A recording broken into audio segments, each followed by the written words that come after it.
Assalamualaikum warahmatullahi wabarakatuh. Perkenalkan, saya Putri Hardianti Citra, NIM 114180022 dari kelas A mata kuliah Sistem Informasi Lingkungan dan Penginderaan Jauh. Jadi, di sini saya akan mempresentasikan terkait materi tentang aplikasi penginderaan jauh. Langsung saja.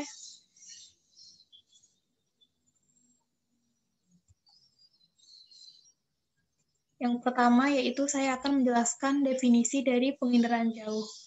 Jadi penginderaan jauh adalah ilmu dan seni untuk memperoleh informasi tentang suatu objek, daerah, atau fenomena melalui analisis data yang diperoleh dengan suatu alat tanpa kontak langsung dengan objek, daerah, atau fenomena yang dikaji.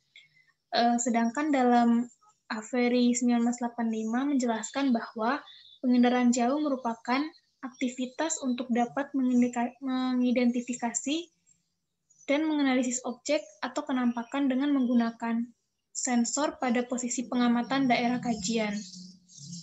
Penginderaan jauh dikembangkan untuk perolehan dan analisa informasi tentang bumi. Informasi tersebut khusus berbentuk radiasi elektromagnetik yang dipantulkan atau dipancarkan dari permukaan bumi. Ini merupakan bagan yang menggambarkan alur pengambilan data dengan metode penginderaan jauh. Jadi pada metode remote sensing ini awalnya menggambarkan kondisi permukaan bumi, lalu kondisi permukaan bumi tersebut ditangkap oleh sensor, kemudian dari sensor tersebut nanti akan diproses menjadi data citra, kemudian dilakukan observasi dan pengukuran sehingga menghasilkan spatial database. Nah, selanjutnya ini merupakan prinsip perekaman dari sensor penginderaan jauh.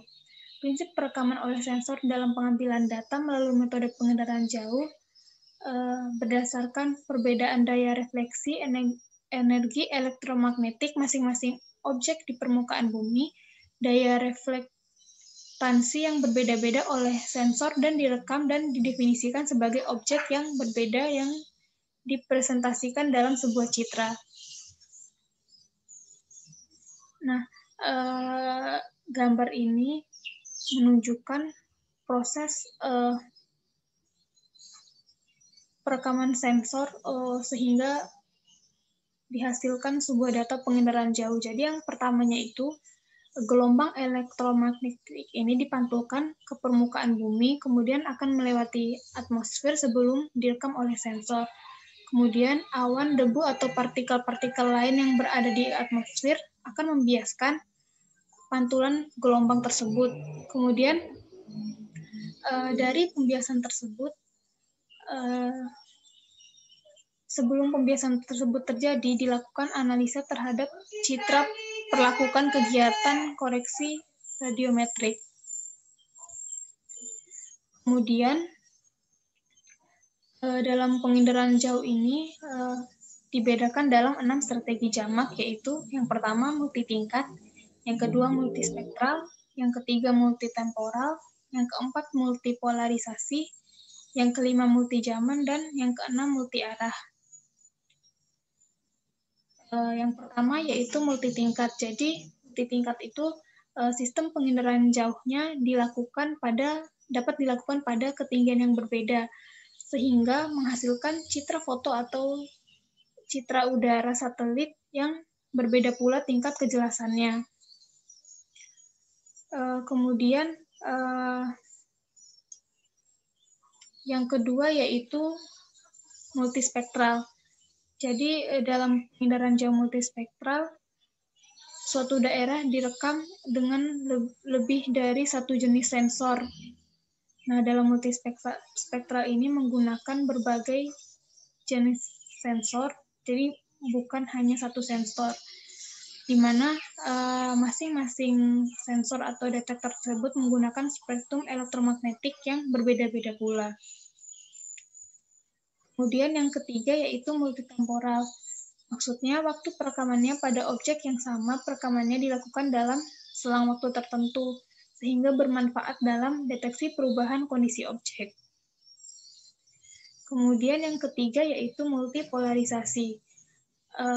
Polarisasi lebih dalam penginderaan jauh, polarisasi lebih dari satu bidang. Misalnya, polarisasi untuk objek air dibuat berbeda dengan polarisasi untuk objek vegetasi. Kemudian yang kelima yaitu multi penajaman, yaitu di mana penginderaan jauh pemrosesan citra menjadi tampak lebih tajam dengan cara membuat beda gambaran yang satu dengan yang lainnya akan lebih jelas bedanya.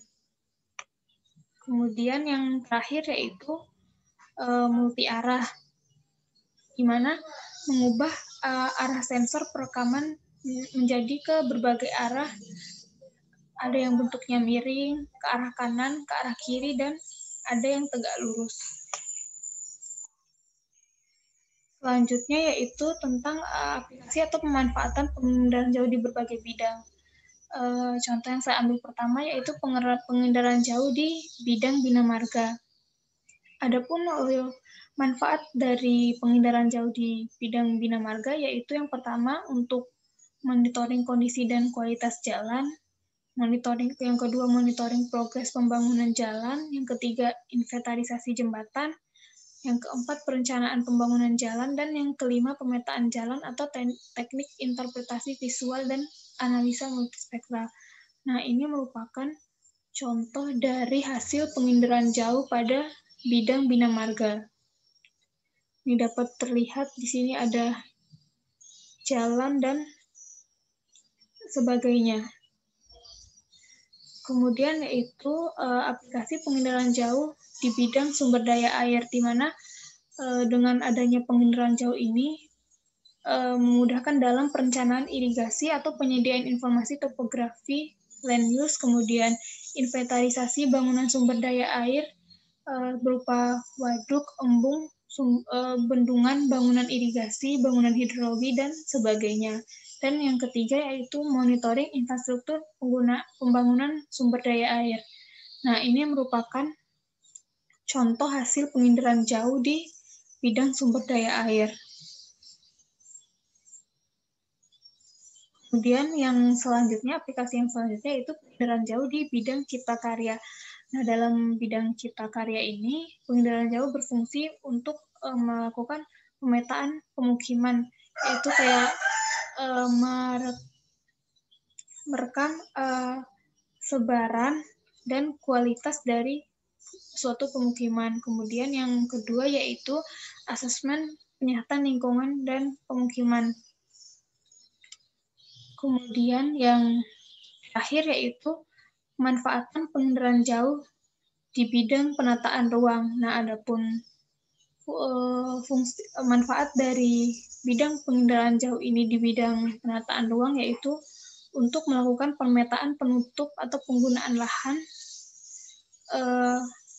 tapi dalam skala kecil atau umum sampai skala besar, sampai yang lebih detail. Kemudian yang kedua yaitu analisa kesesuaian penggunaan lahan dengan RT/RW. Nah, ini merupakan contoh gambar dari hasil penginderaan jauh di bidang penataan ruang, di mana di sini ada berbagai penggunaan lahan seperti pemukiman, sawah, tegalan, dan sebagainya. Nah, berikut referensi yang saya gunakan dalam pembuatan materi PowerPoint ini. Sekian yang dapat saya sampaikan, lebih dan kurangnya mohon maaf. Wabillahi taufiq wal hidayah. Wassalamualaikum warahmatullahi wabarakatuh.